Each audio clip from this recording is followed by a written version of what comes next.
And we are rolling. Perfect, man. Yeah, so it's 8 p.m. over in Jersey for you.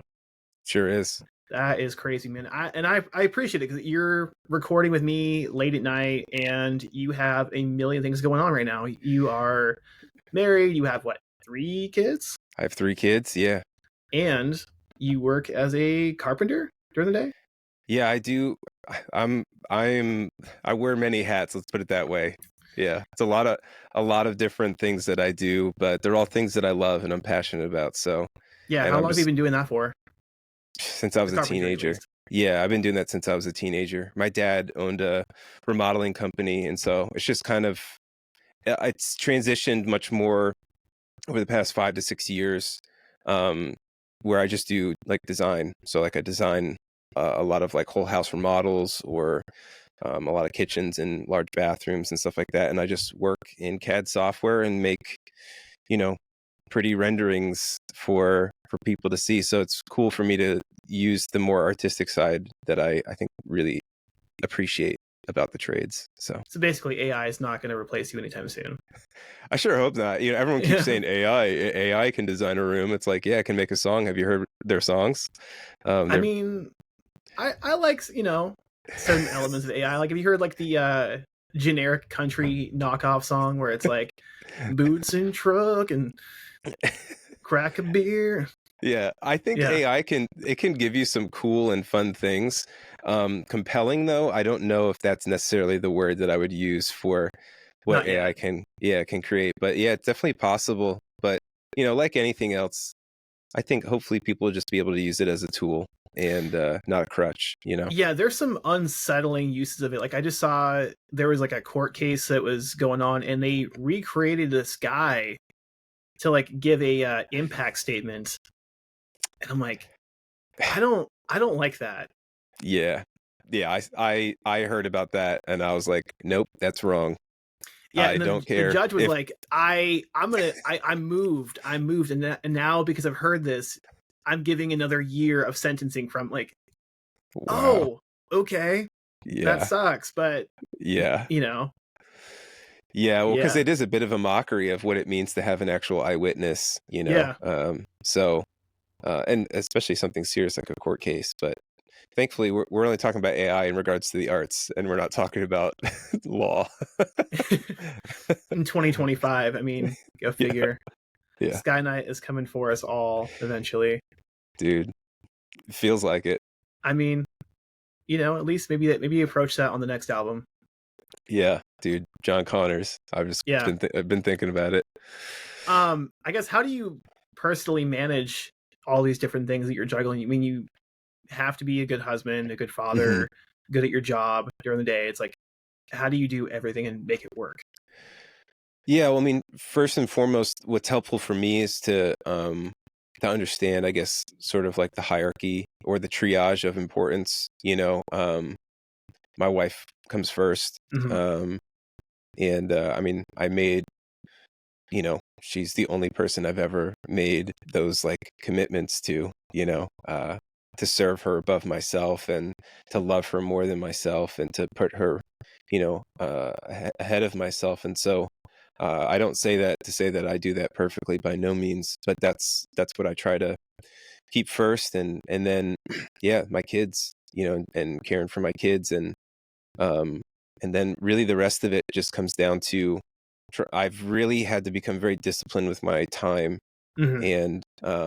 and also yeah, like I think the hard thing as an artist, time, you never feel like you have enough time, and when you're trying to create and you have like time constraints, it can be really challenging. But I've learned to just sort of push myself to like not get upset if I don't like create the amount or Mm-hmm. the amount of what I was trying to go for if I carve out like a 2 3 hour session, late at night after everybody goes to sleep.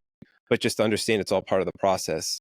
And so um I think I've learned a lot of doing that, especially over the past 8 years, because my Mm-hmm. first 2 kids were twins.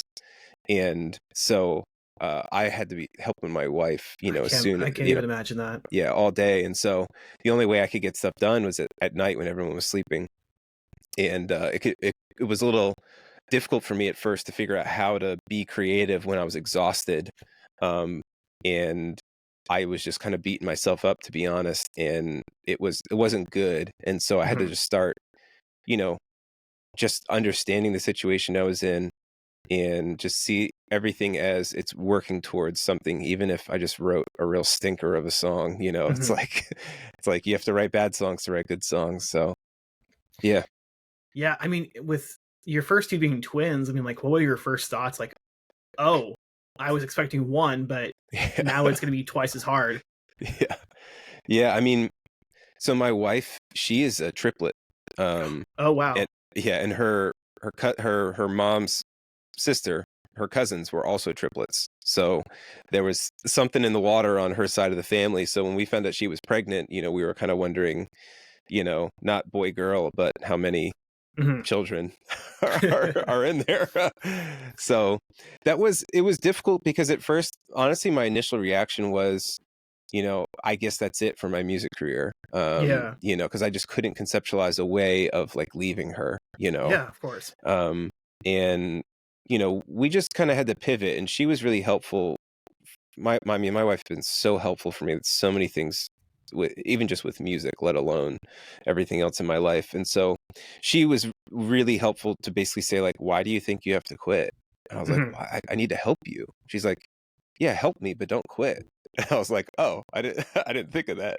So it's like, we're just gonna have to find a way to do this that's sustainable. And so that's, we've done things and realized that it wasn't good, and we've tried to maybe be more cautious in other areas and realize you can go do those tours, or you could go do Mhm. that, or so we just try to keep an open hand about it and not like have strict rules about what can and can't happen, and just play everything by ear. So Yeah, I know you guys are pretty selective with like what you guys do touring wise mhm. because I think if I have it right, the other guys just had kids recently. Yeah, there was a time when I had my kids and guys were like, when are we gonna hit the road? I was like, well, I mean, I Mhm. can't go anywhere. And I've been touring with three kids, and now they're all having their kids, and they're like, oh, I can't. I'm like, all right, now you know what Mhm. it's like. So, but it's good. I'm happy for them, and it is hard because still so passionate about music, and especially playing shows too. It's such a unique thing that I think we've really come to appreciate it more and more Yeah. the older we get. So Yeah. So not taking anything for granted. You yeah. have those moments on stage where you just get to go and then just release it and then, you know. Yeah. For me, like, it really hit me. We did a tour with Memphis May Fire a couple Mhm. years back, and we played Philadelphia, which is like 45 minutes from my house, and my kids got to come. And you know, it's hard for me to not choke up now thinking about it, but it was hard for me to play that show because they've been listening to my music for years and had never been able to come to a show, and they came, and they just, like, they were side stage right next to me while I was playing. I couldn't help it. I just kept looking back at them and just smiling, because they were just loving, the experience. And so that has like made me just like cherish it that much more too. Just thinking about them and the fact that they get to have cool experiences, Mhm. and also just make sure that like I'm I'm enjoying my time because they would want me to, but also I'm making the most of it as well. Yeah. And, I'm curious, like, how do your kids describe your band? Like, is it like, oh, dad plays in a heavy metal band or like a rock band or, you The know? best thing is we do not talk about genres at my house. Oh, It's okay. just music. And so and I eventually, I'll have that conversation with them, but like, I didn't want them to be like indoctrinated. I just wanted to, like, whatever they like, I'm not going to tell them what it is. Just listen to it. And if you like it, you like it. And their musical tastes are so broad. They love heavy stuff, heavier stuff than us, but they also like, music that's like way different too. So like, cause on that tour, Rain City Drive played after us. Yeah. And, I remember my son, Johnny, after we packed up, he was watching them and he was really enjoying it. And I just thought he was just watching it because he was waiting for me. And so I grabbed him, we went out. And as soon as we left the room, he's like, can we go back in? And I'm like, Yeah. oh, yeah, dude, like, let's go. So, yeah, it's just so cool for them to get to have these experiences, especially how much I loved music, and my parents were so disconnected from the style of music. For my kids to kind of have this outlet and to just sort of absorb it and like what they like, and if they like the kind of they love my music, thankfully. Maybe they're biased, but they do love it, and they just also like heavy music, you know, which is pretty cool. Especially my youngest, he loves guys that scream, or anybody Yeah. that screams for that matter. He thinks that's very cool.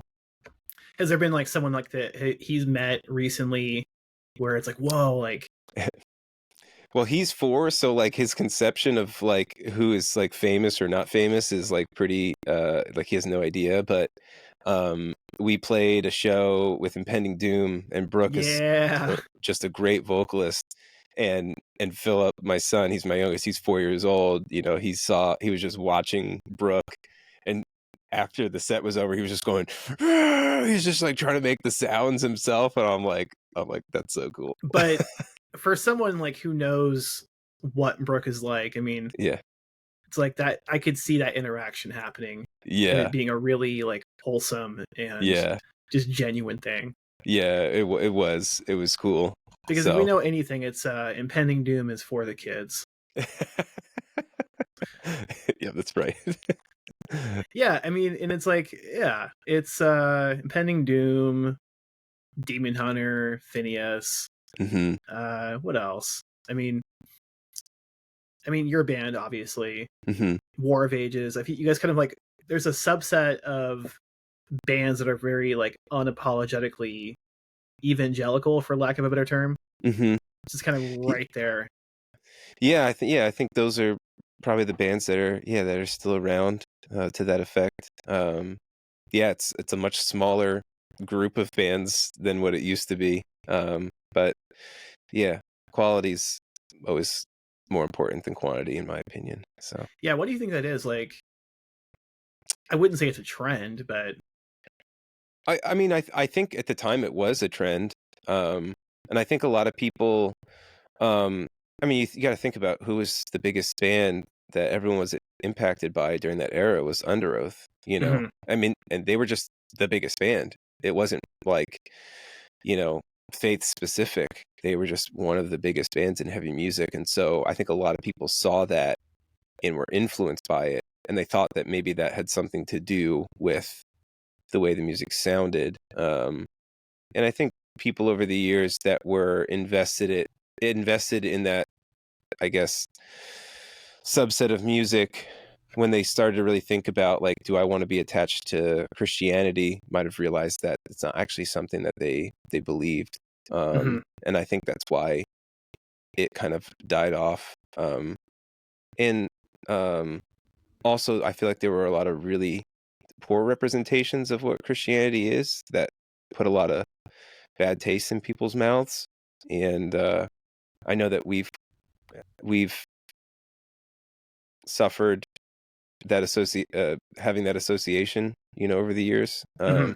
But you know, while I probably don't, I would yeah, definitely agree with a lot of people as to the things that they were offended by. You know, I'm definitely not ashamed to be associated with Christ, but I can understand why a lot of people didn't like a lot of things they saw in like Christian heavy bands. Yeah. So And I appreciate like how intentional and nuanced you are when it comes to your approach with music. I mean, I've seen, lyric sheets where it is heavily detailed. We're mhm, talking like Garrett Russell level mhm, detail of, mhm, just like crossing out this and just mhm, underlining this and just mhm. arrow here. Could you go more into like kind of what your lyric writing process looks like these days, or like, yeah. Yeah, I mean, if it's definitely evolved over the years, because one thing I realized early on was, you know, being somebody, who is a Christian and I want to use my music to help people maybe understand something that has been misunderstood. I realized early days I was kind of preaching to the choir, Hmm. and it's not something I was too interested in doing. Not because I don't think it's good. It's just personally that wasn't what I felt. Um, that I like really desired to do or felt called to do, Hmm. if I can even say that.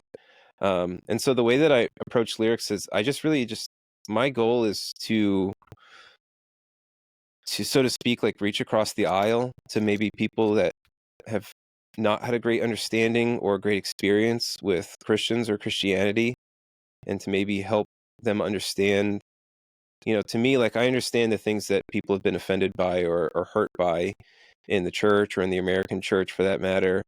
And really, I probably agree with 95% of it.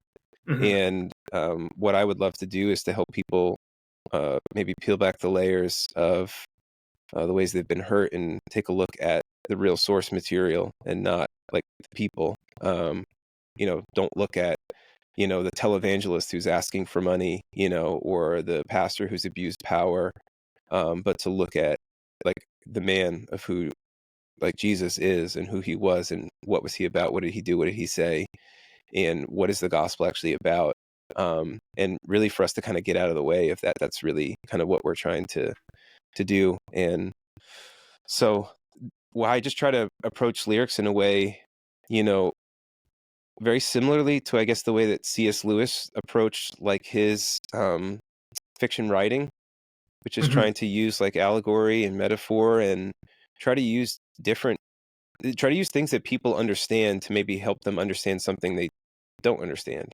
Yeah. you know so that's really kind of my approach, and I take a lot of that from I'm heavily inspired by Dustin Kensrue from Thrice and the way that Yeah. he Yeah. writes lyrics. He's very thoughtful and really knows how to paint a picture using like a simple object, really, a lot Hmm. of the time. And just got a lot of respect for his artistry in that.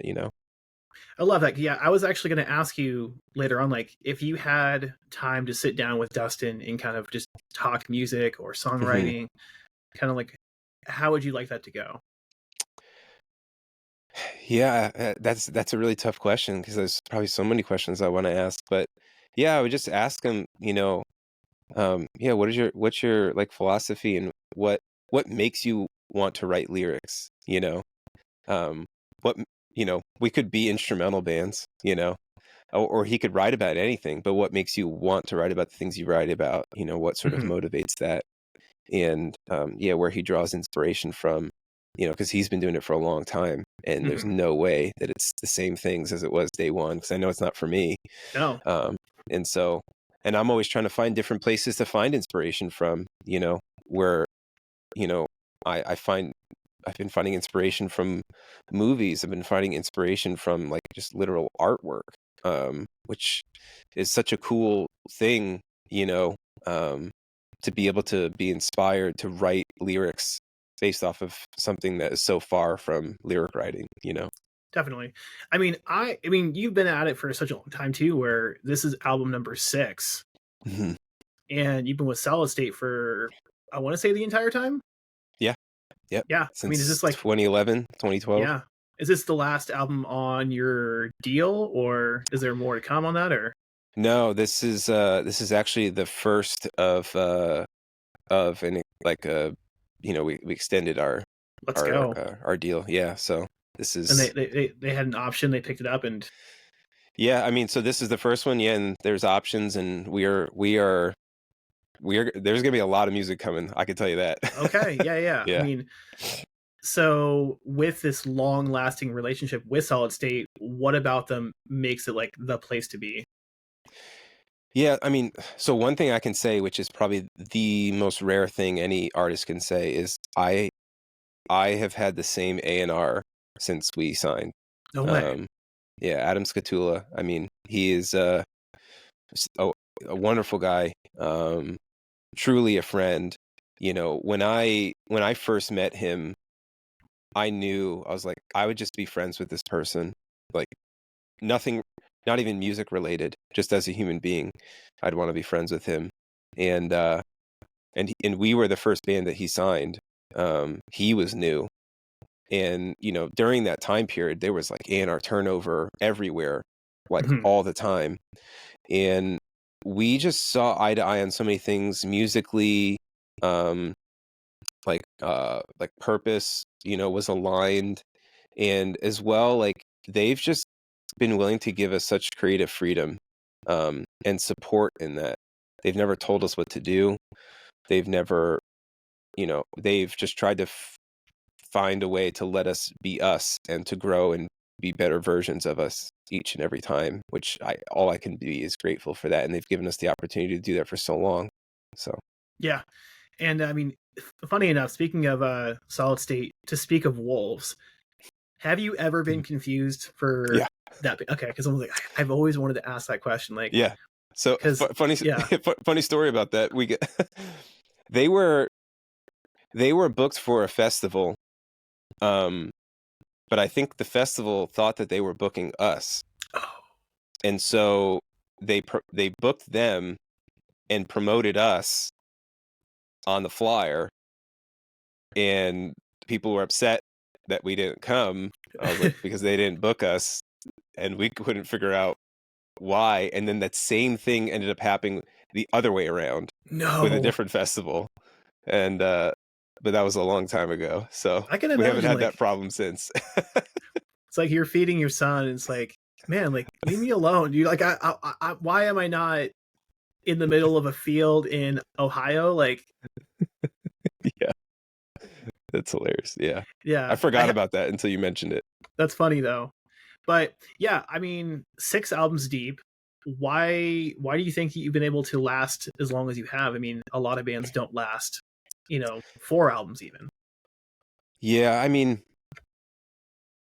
the easy answer is to like attribute it to we make music that fans like, or blah blah blah. Like I actually think it's because as a band we thoroughly enjoy one another, and we're linked together by a passion for creating music and the message behind what we want the music to sort of be a vehicle for. And truly, like, we're just such good friends. I know something that is hard for a lot of bands over the years as they grow apart. And in some senses, we've grown apart a little bit just because we don't get to see each other as much as we'd like to, because we all live in different states. None of us live close to each other. So we only see each other when we do band stuff, which is probably common for most bands. But yeah, I mean, they're just like my brothers, we're like intricately involved in each other's lives and care about each other in that way. And something that was said to us on the last tour we did, and it was such a strange comment, and somebody said, like, you Wolves boys, you're like always together. And I was like, what do you mean by that? And he's just like, you guys always hang out, like, that's weird. And I was like, do you mean it's weird for a band that's been around forever? And I think what he was saying is that a lot of bands, like, they kind of just they like need their space, and I understand that, but we also just love being together, and I think we're fortunate to have that. And so I think that's part of the reason why we have lasted as long as we have. Yeah, I love that. So, like, no lineup changes, and it's been pretty solid for a long time. I mean, we went through a number of drummers early days,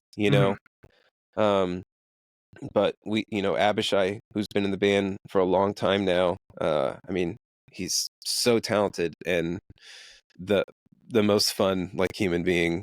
I mean, he just makes us laugh all the time. Whenever I do these podcasts, I'm just like, man, people should probably just talk to Abishai. I mean, maybe I need to get him on the circuit. Yeah, we'll get him like a, maybe a new podcaster or something. We'll just, here you go out. Yeah, and he's played with so many bands too. I mean, he's just that guy, like, that he's learned so many, like, so many different song, like, set lists from other bands, from touring, filling in. Dude's just got a ton of experience, and he's got great stories, and yeah, great hair. So either way, I mean, even so, he's just funny. So. Yeah, exactly. So, if not for a laugh. But yeah, I mean, this has to be a super exciting time, given that the album drops at the very end of the month.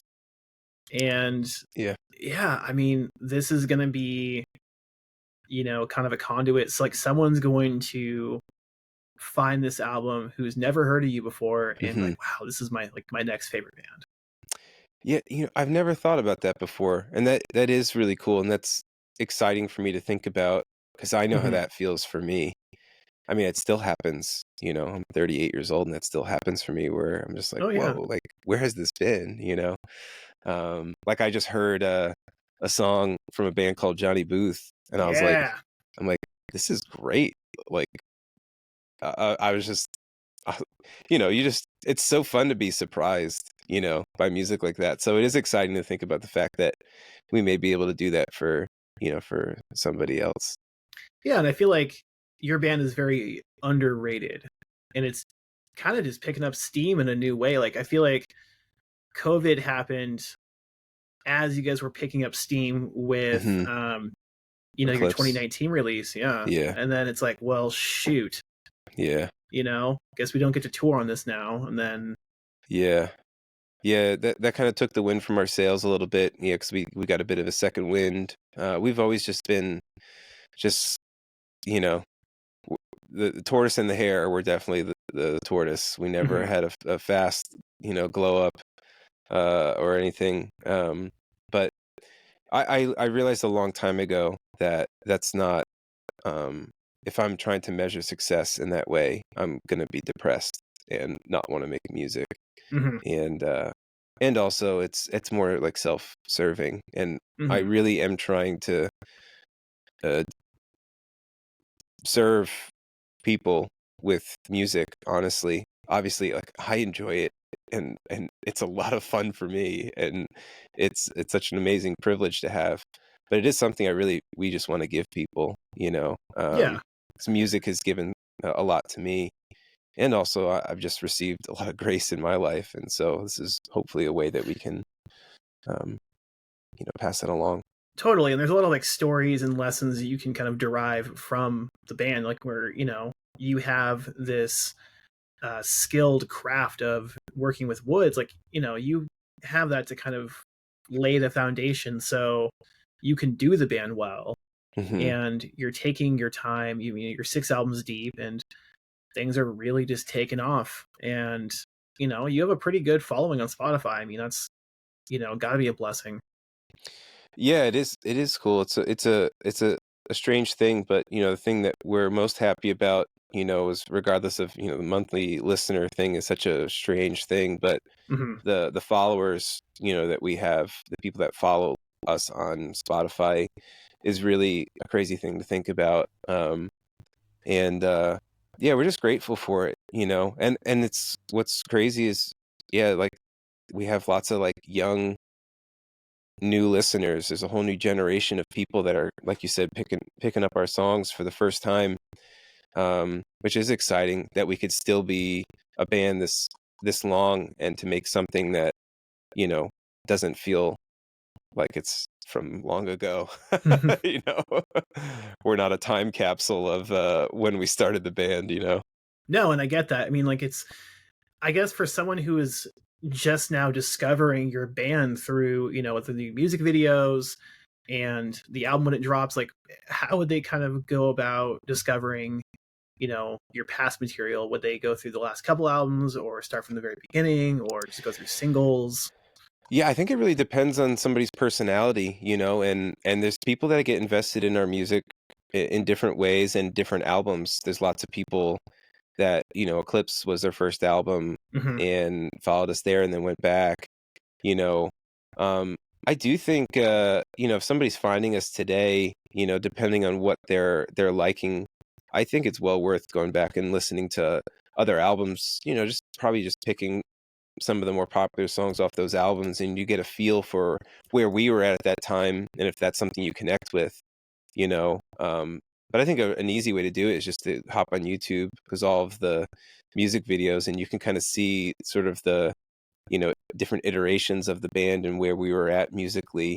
Because we really, there's we've had a lot of people telling us that you know, their favorite album was Types and Shadows, which was much more of a darker, indier, post-hardcore sound. And these newer songs are much more like in your face, like industrial. heavier, and to them it feels like a different band almost. And so if you're just totally loving us for that reason, then there may not be more for you going back, but I don't know. I'd give it a shot. I always go back and listen to, if I find a band and they're like, "What, you have 5 albums?" I'm going to check them all out. Sometimes you're disappointed, sometimes you're not. You never know. Yeah, I mean, it's funny. Like, you even did a covers album recently. Mhm. What Yeah. was that like? I was that was just like a bucket list thing, you know. You know, it was so fun, and we all just had a blast doing it, and it was stress free, and you know, like we just needed something to make us feel like kids again, you know, like the way that you felt about music, and it was a bit of a reset button for us, you know, creatively, and yeah, and also just not like overthinking, and I think it really freed us up for creating this whole new world that we're working on with Wasteland. Yeah, Wasteland is great. I mean, I appreciate the biggest thing where you are world building and you're focused on telling a story. And I feel like the album did a great job of doing that.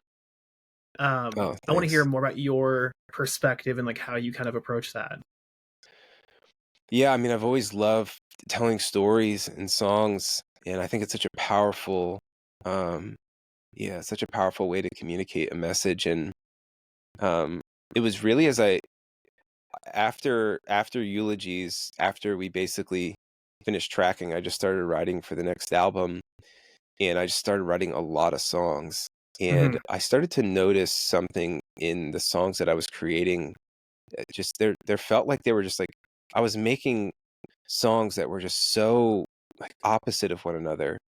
Like there would be like some songs would be so chill and melodic, and other songs would be like you know, a lot of electronic elements and dark, um and I was just kind of like, what?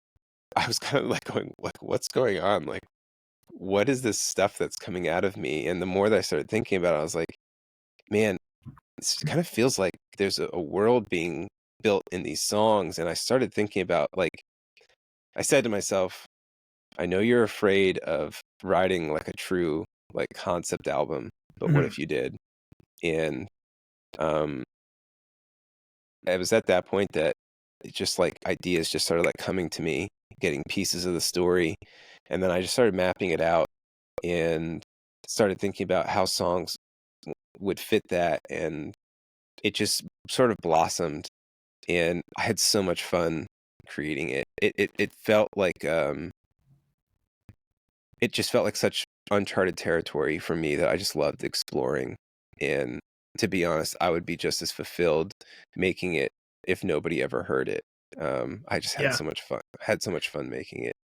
Like, how many times did you go over like, I want to like revise this and tweak Yeah. that? Like, that sounds really dumb. Yeah. Let's change this. Or You know, it went through I went through a lot of that. I went through kind of by myself, just thinking about what the story should be. Mhm. And once I had a really good handle on what the story should be, I it made it a lot easier to start thinking about like how to divide the songs and looking at the songs almost like chapters, Mhm. and what place does each song have within the story, and how should that feel, you know, how should that sound. um and that was a lot of fun for me to explore, and for the guys to explore as well, and to really challenge them. And it also just made us again sort of ask the question of like, you know, like who, you know, there's always that question of like, can we do this? And just kind of going, if we like it, we can do it because Yeah, it's our band, absolutely. you know. I mean, And if yeah. could you think of like the some of your favorite contributions from the other guys in the band and how they really shaped the record? Yeah, I mean, the most fun was, I remember the first time I told the guys in the group chat, I was like, I know this is gonna sound weird. I want the next album to be a concept album. And I was like, would you guys all be willing to hop on a Zoom call so I can kind of explain to you the idea? And it was so fun having that first call, and me explaining the story to the guys to start seeing their wheels spin in their head about how to expand the story and having different ideas. And then as I started like sending song ideas, seeing how that springboarded a lot of different creativity in them.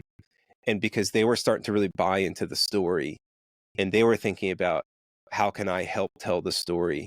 And really with that, it was everyone was thinking about the songs in that way, and the lyrics, and what their respective instrument was doing, and how it Mhm. could help convey that feeling and that message. And that was, to me, was so fun to see.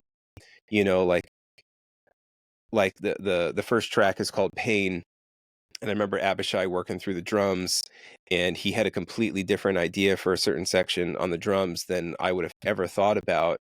And it's because he was like, I feel like we needed something to carry it, but for it to almost also feel like panicky.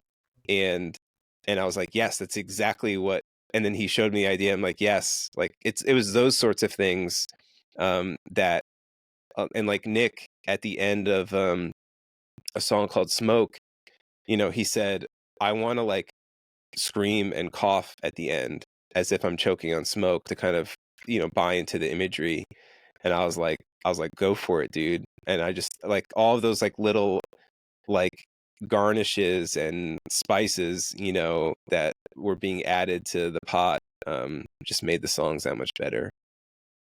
Yeah, I mean, there's so many different elements like of the album that, I mean, God, like Parasite, just the idea and the concept of like wanting to change things about yourself, and I mean, I think it's something we can all relate to. Hmm. And I just the overall idea of like navigating the internal struggle that everyone faces and having kind of just manifest. I mean, I think people are going to connect with this in a big way. Yeah, you know, there's the common, you know, metalcore joke is like every band has a song called Parasite, you know, and hopefully people can see past, like, we weren't just trying to grab some low-hanging fruit, you know, this actually fits into a story. um you know, but the idea, there's a reason why a lot of people use that metaphor, because when you really think about what a parasite is, and that it exists in nature and what it does and how it feeds on a host, it is a crazy concept, and it only can survive because it's feeding on you. You know, and that's a really, like, when you really start thinking about what that is and the way that you can correlate that to so many things in life, it can become a very powerful tool to help give words to something that a lot of times is just feeling. And that's what we're trying to use with a lot of these songs and imagery in the songs. Yeah, I mean, and you guys really invested a lot of time and effort on the music videos. I mean, Hmm. um, gosh, Death Clock comes out in a couple hours from now, Yeah. which is Yeah. crazy. Yeah. How many minutes is that one? Like, It's going to be shorter than Parasite, but it is yeah, also going to have a bit of a short film before it as well, you know. hmm Which again, that's new for us, but it's been so exciting to like be able to give that to fans, and to give them something more than just a song, and uh give them something to be excited about, or, you know, something to look forward to, and also a different way to get invested in the music, hopefully, that they're enjoying. hmm um and I mean, I gotta say, like, I can brag about this because I had nothing to do with it, but the actors and their acting capabilities are just so impressive. You know, like, thank God it wasn't up to us to act and yeah, depict, you know, those emotions and those feelings. Like, I got, you know, chills and goosebumps so many times watching them perform, and just, I always knew I could never act. Like, it's just not a skill that I have. But seeing that just showed me even more just the unique skill and ability. And, you know, we were just so fortunate to have people that were so talented to help convey this story and this message in such a compelling way. do you feel like people are going to stumble upon the band through these videos and kind of just discover who you guys are versus like, oh, it's like a new album on Spotify or, Yeah. that was part of the goal, is just to do something Yeah. different, because a lot of the time, for people that don't understand, a music video is a commercial for bands. That's all it Hmm. is. That's really why they were invented. Is It's a marketing tool, and really the goal for us as artists is, how can we take this thing that we know a record label is giving to us to help market the band? How can we make it more than just a commercial?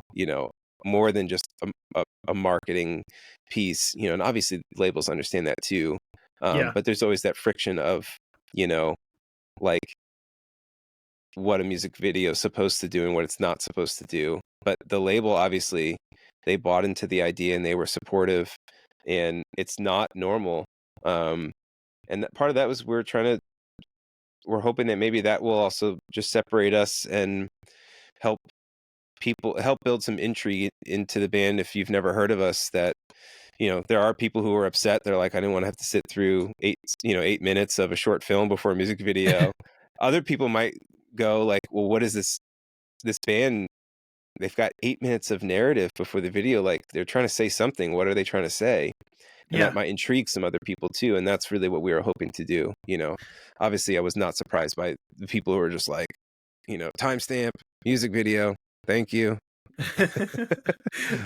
I mean, that's such a weird complaint to have, is like, oh my gosh, like, I guess maybe they're not seeing it from the way that maybe we are, where this wasn't shot for like $500 in a handshake. It took a lot of money and Yeah. time and effort. Yeah. And I mean, I'd imagine the editing process probably took, quite some time.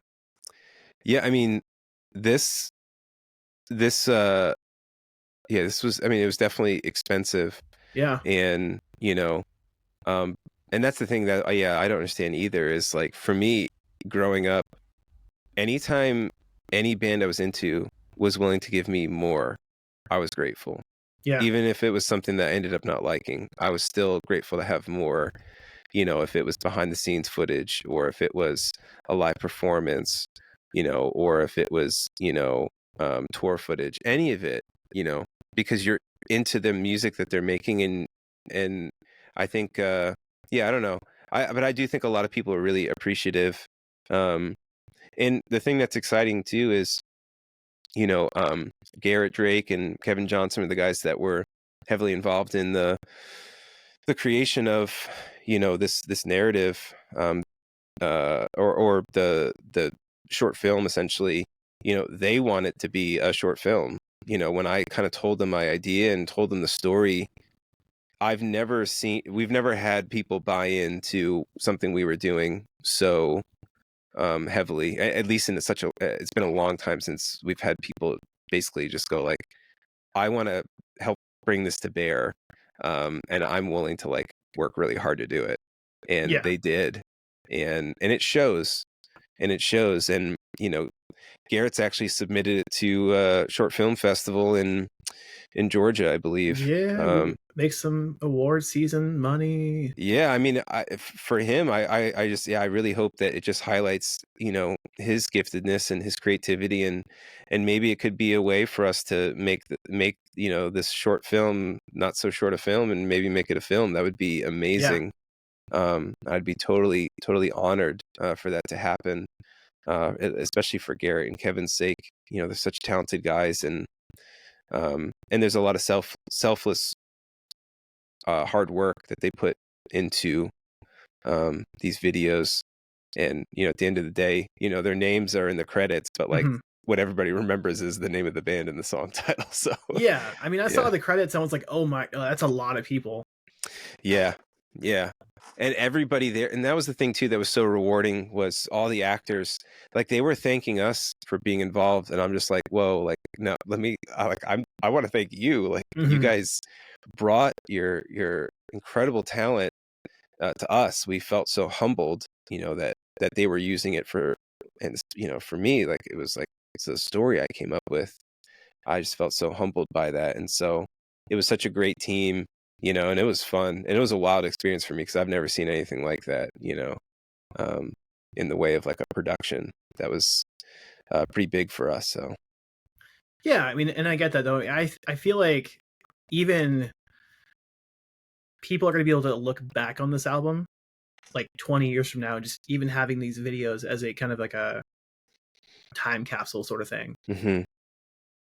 Yeah, I think so too. And we're really just we're trying our best to make something special for people and not just make another album. Which there's nothing wrong with, just putting a bunch of tracks together. But, the way that we feel is like we've been a band for a long time and we're up for the challenge and we want to challenge ourselves and push ourselves to give people really our best creatively. Yeah. Um, and hopefully it ends up being something special for people to enjoy for years to come. Because like for me, when I think about special albums that took a lot of thought and planning, I've mentioned Thrice before, but the Hmm. Alchemy Index, that was such a wild idea for people, and so challenging, but like, man, did they deliver, um, and I think any band that's really tried to swing big like that, um, and really poured their hearts into it, um, it pays off and it lasts, um, Yeah. Do you remember Visu and like how the marketing was for that? Like it felt very like something else.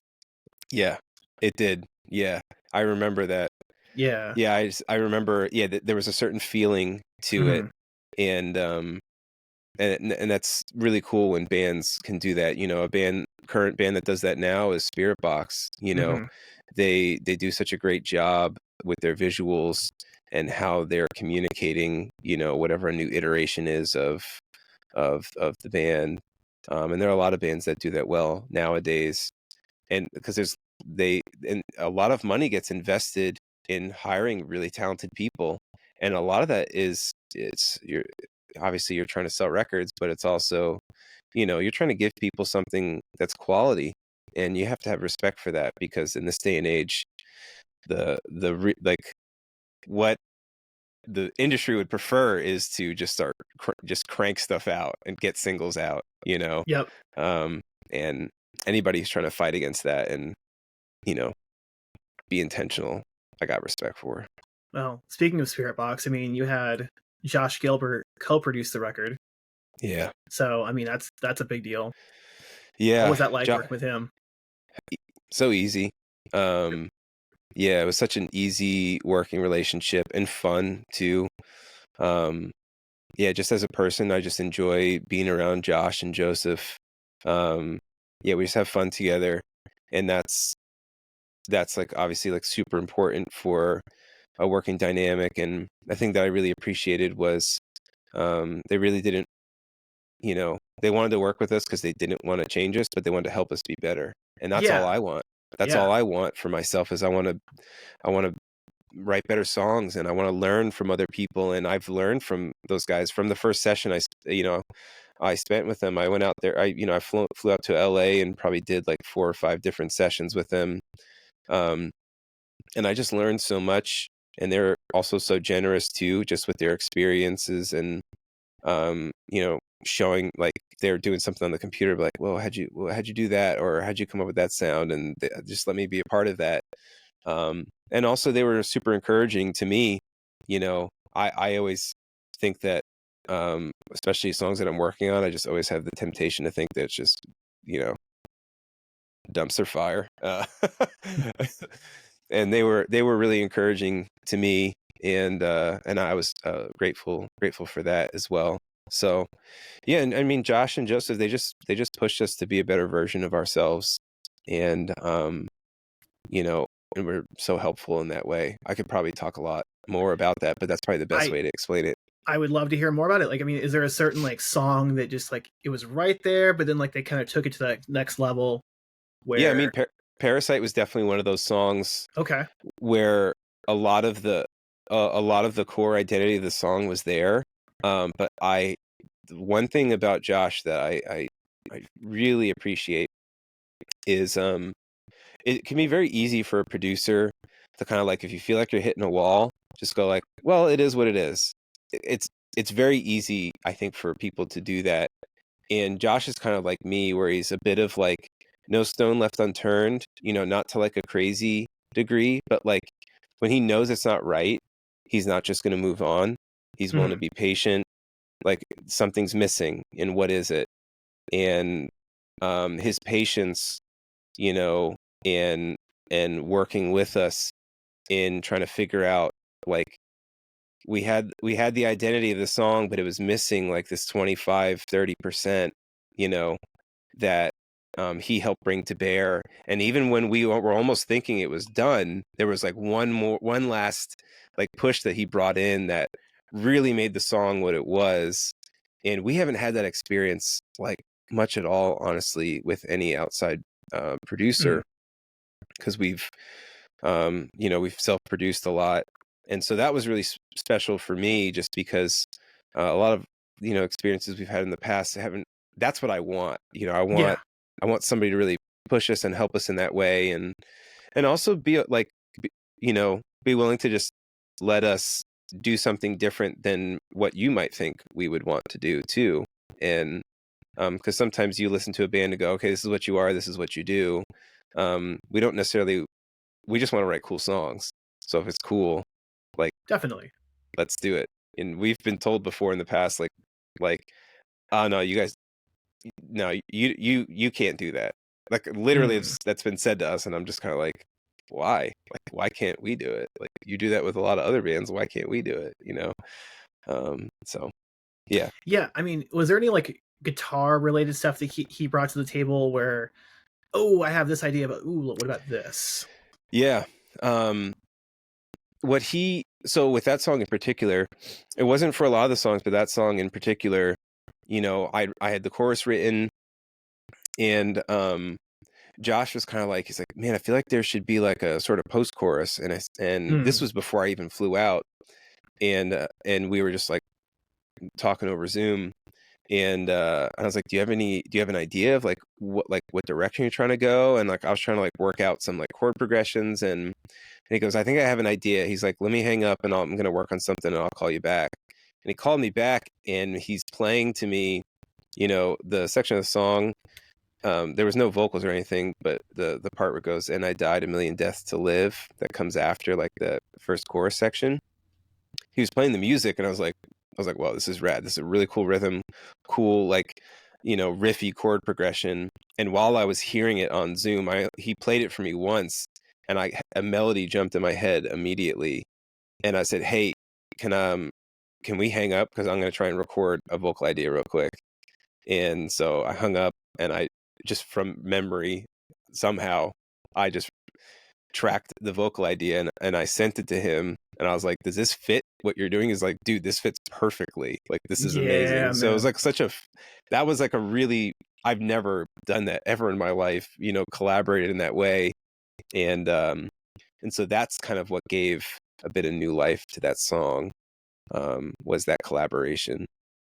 Yeah, I mean, is it kind of like difficult to think about like now with this album coming out? It's like, man, what are we gonna do for this next record then? Like we really like went all out for this. We're kind of in Uh, trouble. well, to be honest, we've already thought about the next record, and have done a whole lot more than probably people are prepared for. But um, yeah, we've been working on a lot of songs, and Mhm. so um, the idea behind Wasteland, um, I was really trying to think long term, and so um, yeah, it is still a little daunting to think about, but I'm really excited for what's to come. That's for sure. Yeah, I mean, for somebody who, May 30th rolls around and the album drops, what do you hope they take away from the album after hearing it for the first time? So the album, yeah, I mean, there's a lot of different levels. Musically, I really hope that people enjoy sort of the sonic journey, that Mhm. you go on, and can appreciate. The interludes they're very intentional, Yes. and very much they really serve to help push the storyline along. Um, and they're probably some of the most like emotive elements of the album. But thematically, what I want I want people to feel what the character feels, and you know everything that I write, I can't write it without looking at myself in the mirror.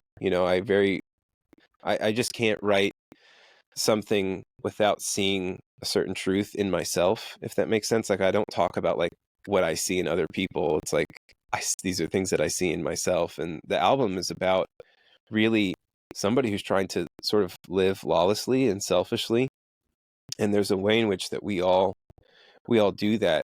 And the end, we all think that living selfishly is going to give us what we want most, but it actually robs us and steals from us. And it's kind of like a liar and a thief, Hmm. because it makes empty promises but never delivers. And so you're never satisfied and you're never whole.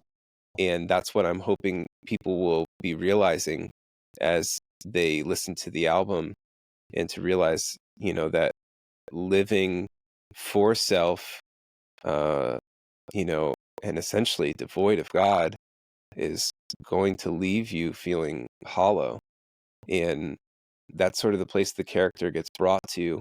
But we don't want people to be there without hope. The record has sort of these whispers of hope that I hope people can hear and kind of go, I want to hear more, you know. Yeah. I had this really big itch to ask you, like, from Mhm. your point of view, what are some of the greatest stories of all time? Whether that's like Lord of the Rings, is that the Chronicles of Narnia? Is it a Yeah. Marvel, Yeah, I mean, universe? yeah. Man, what a great question. Um, yeah, I mean, Lord of the Rings is a great story. And I think it's not only is it a great story, just because of like the characters and things that Hmm. happen and the dynamics, but the perspective that Tolkien has of like things regarding good and evil and how he depicts it and how thoughtful he was and how he depicted these things. To me, whenever I see writing that is so like layered and nuanced, and you can just see the thought that was put in, like nothing was wasted, you know. Yeah, Nothing was like a throwaway, everything had meaning and purpose. And that's such a beautiful thing. And that's what makes stories like that, like, why you're able to like consume it again and again and it feel like fresh every time. And so yeah, definitely like Lord of the Rings is uh, a great um, a great story. Um, another another story that I think about that I have read a few times is called Pilgrim's Progress by a man named John Bunyan. It's an old writing, and basically it's another like you know a lot of people think that Lord of the Rings is allegorical. It's not allegorical, but I think there's metaphors. hmm, Pilgrim's Progress is an allegorical story, really about what it actually means to be Christian and to live the Christian life, and it's just written in such a brilliant and powerful way. Um, Another great writer I mentioned before is C.S. Lewis, and um, you know, a lot of I could name a lot of his writings, but one of the ones that stands out to me is called Screw Tape Letters, which is hmm. basically about, you know, it's like the devil writing to like demons as to like how to like trip up and trick people. And in it, like he writes in such a clever way because he's wanting you to see what I guess like the schemes of evil are. And it helps you to see like the things that are evil to actually be evil and for them to be foolish, but to see how you like you buy into that, you know. And it's a really helpful tool in that way. But yeah, man, there's so many other stories I could think of in movies. Man, talking about movies, I Yeah. got a whole other long list of movies I could think of too. But um, yeah, it is. You said Marvel, and it's such a crazy thing to think that like that is a totally legitimate like thing to mention in the realm of storytelling. Yeah. Like, it is good storytelling. It's just hard for some people to admit because, you've got Spider-Man and Iron Man as your characters, but Yeah. I think it's so awesome. And you think about like other like just standalone films like The Green Mile. Yeah. That's a brilliant film that you only really want to see once, maybe twice. Yep. Yeah, I know. It's hard for me with movies like that and like Shawshank Redemption, like when movies that have sort of like such a powerful twist, or ending, you can never have that feeling again, because it's coming. But yeah, movies like that are so cool. Yeah, I mean, yeah, Interstellar, Yeah. Inception, movies like that those, they actually have some really cool replay value because the endings aren't like clean endings, Yeah. like we're used to, because I love the feeling of like, I loved what I just saw, but I don't know what I just saw. Like Tenet, like, I don't know if you watched that movie. Yeah. That actually, I had to watch it a few times to be like, wait, what? Like, I love this, but like, I constantly felt like I'm missing something. I'm missing something. Yeah, I mean, that came out right in the middle of COVID, and God, talk about a date night that just did not go well. Like meeting someone for the first time and then having to go in the theater with a mask, and that's okay. That's fine. Yeah. It's fine. At least the movie, oh yeah, okay. And then you watch Tenet and you both walk out going like, I don't know what I just saw. I feel like I like it, and you want to talk about it, but you're just like, you feel like you just have to watch it again. I wasn't prepared to talk about it after I saw it. I was like, I need to watch this again because I feel like I might have just had it wrong the whole time. Yeah, there wasn't a second date after that for sure. I mean, Did that actually happen to you? yeah. We went on a date for Tenet, and just it didn't go well after that. So that wasn't just like that wasn't just an anecdote. That was your life. No, that was my life. That's amazing. But it's a good story though. I mean, Yeah, it is.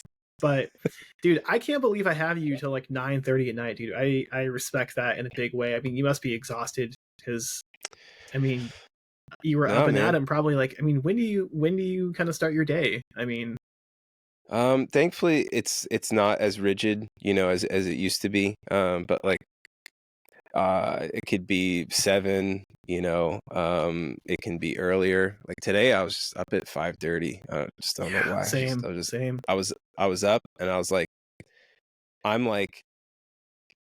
feel like I have like a slight case of like narcolepsy. Like when I fall asleep, and when I wake up, I'm up. Yep. It's over. There's no going back to sleep. That was me. My wife, she works remote, and so she was up at 5, and I'm like, here we are. So am I. With the summertime too, it's coming up at like 5:30, 6 o'clock in the morning. It's like, well, all right. Yeah, it's bright outside. Yep. Yeah. But no, I mean, I appreciate the fact that you're kind of rocking out so late, doing your thing. I mean, you have so many different things that you could be doing right now, and yeah. So could you. Could you. This is true. So I appreciate, you giving us a platform for people to find out about us. I mean, speaking of ways to support the band, I mean, are we able to pre-order the album presumably through the Solid State store? But is there anywhere else that people can plug in and pre-order the album, or? Yeah, just through the Solid State store. And we're gonna, through our merch store, we're gonna have a merch drop soon as well. Okay. Yeah, just doing things a little bit different than the norm. Normally you drop all the merch, everything a while back, but we're trying to give people space to just consume the things we're trying to communicate, and then we can deal with like, people if they're gonna want t-shirts, they're gonna want them when we have them. So that's kind of how we thought about it. But I feel like it's also going to give you guys the opportunity to like kind of be creative with like how you want to drop t-shirts. You can do a limited run. You can like print by order. Yeah, I mean, with it being such a creative album, it's like, yeah, maybe do like a landscape t-shirt of a particular scene, or we definitely are just trying to just think about everything that we're doing and the messaging and yeah, the world building and help people, yeah, give them an opportunity to buy into what we're doing, and for it to not feel so like commercial or marketed, but for it to feel um yeah, just more like a show you really want to watch, you know. Yeah. You know, I am super curious to see what Chris Dudley will think about this music video layout. Oh yeah. Do you know him? Do you know him well or I just know he's a very big film guy. Like yeah. that's kind of Yeah, his you're thing right. is films, and he does some brilliant work on other films and doing Yeah, he scoring. And does. you know, I mean, Yeah, he does. man Yeah, of what a talent. cool yeah, what a cool like pivot he was able to make, you know, and to use yeah, his creativity in that way.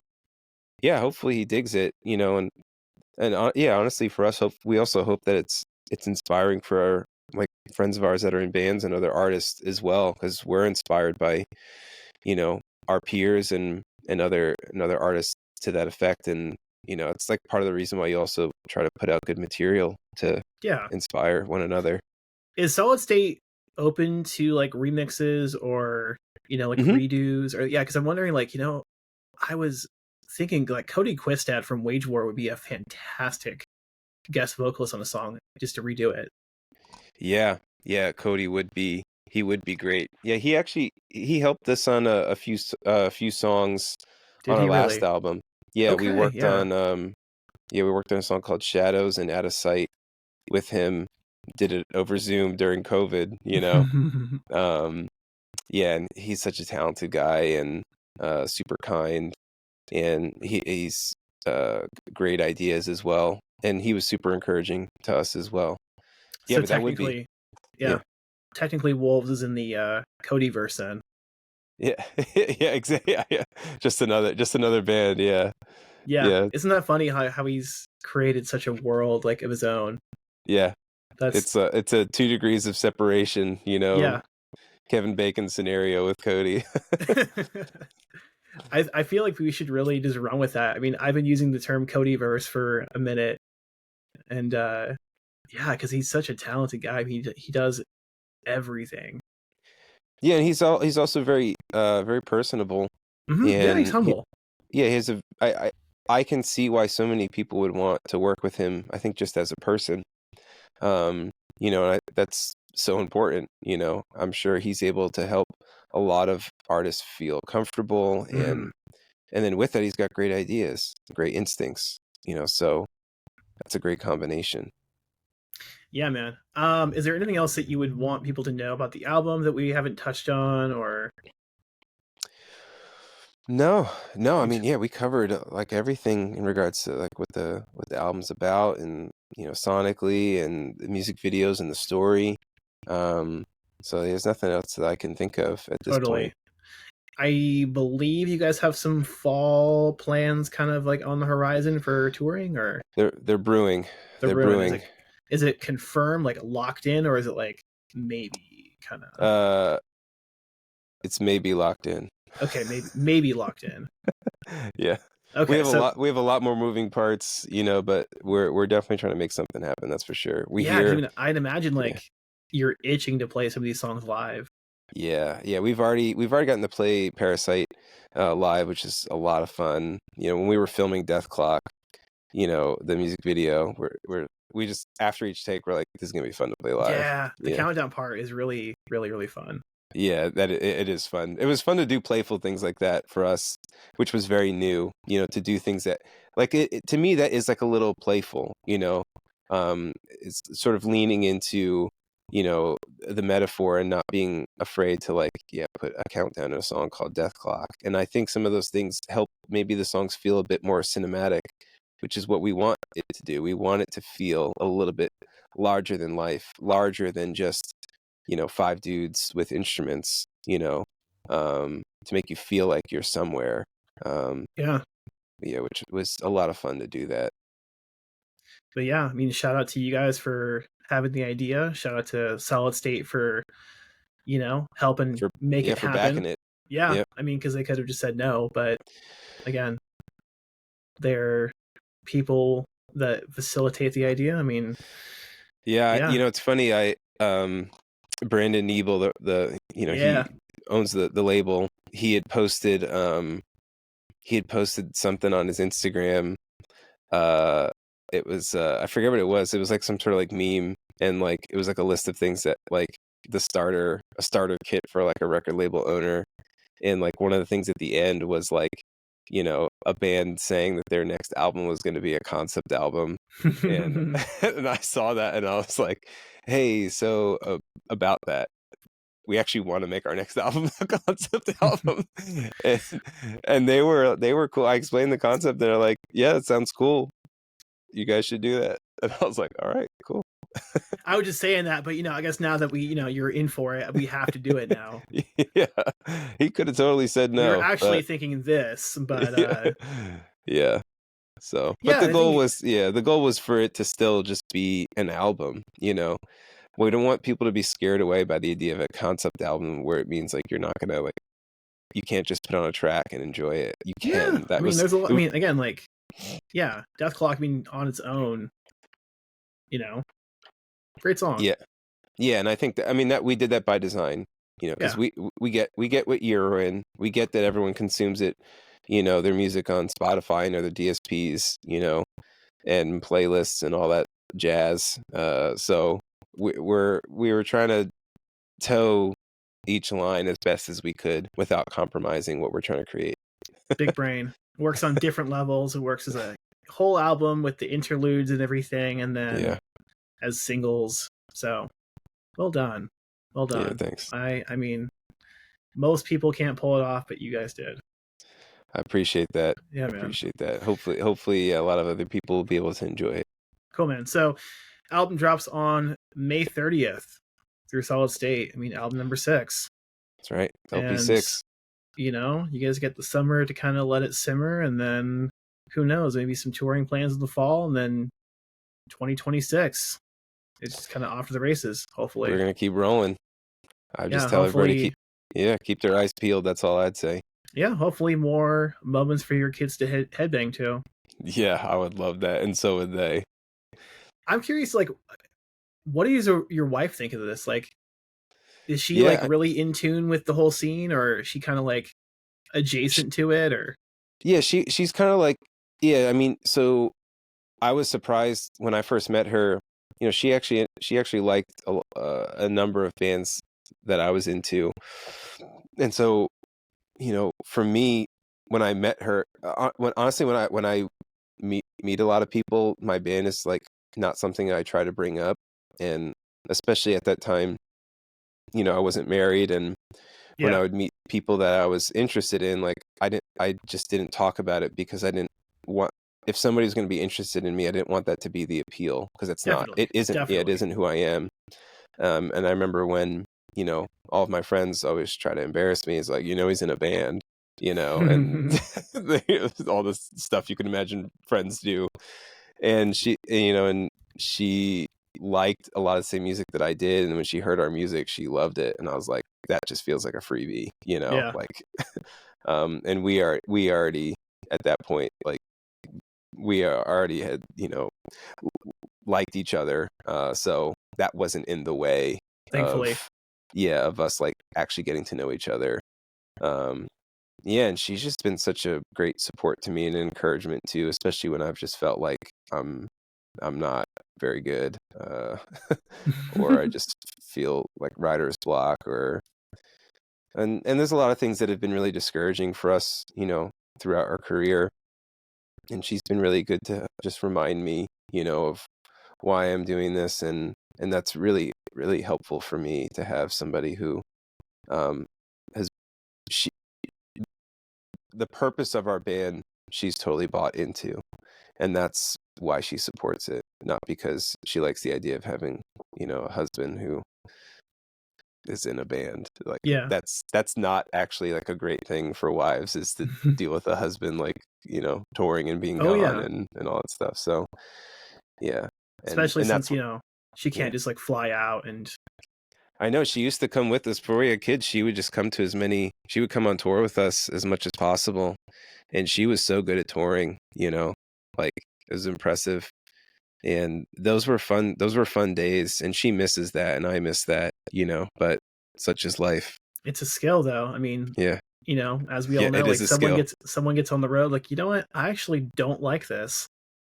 I remember somebody asking, like, somebody saying it as like, is he good at touring? And I remember before we started touring, I didn't know what that meant. And it's like, after I started touring, I realized like, oh, I know what that means. Can you go to a Sheetz at 2:00 in the morning and not pick out the worst stuff imaginable? Yeah. Can you shamelessly brush your teeth in a truck stop? Yeah.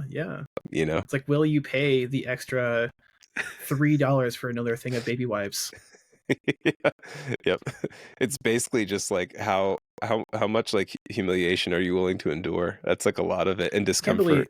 I can't believe Dude Wipes doesn't have like a kind of like a stranglehold on the scene. Like, hey, you're in a band, like they should be sponsoring. Right.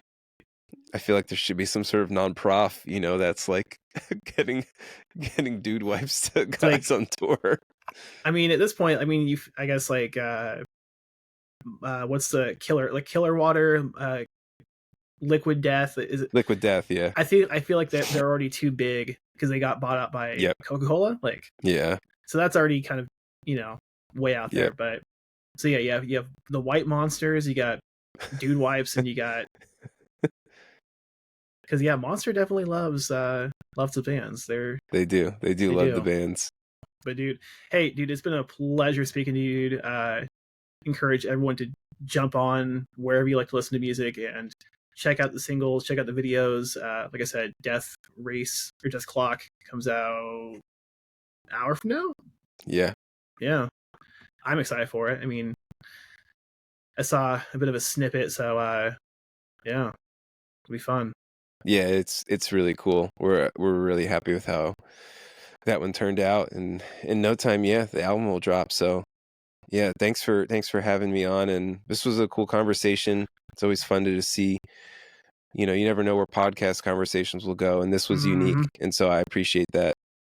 Yeah, give me 1 second.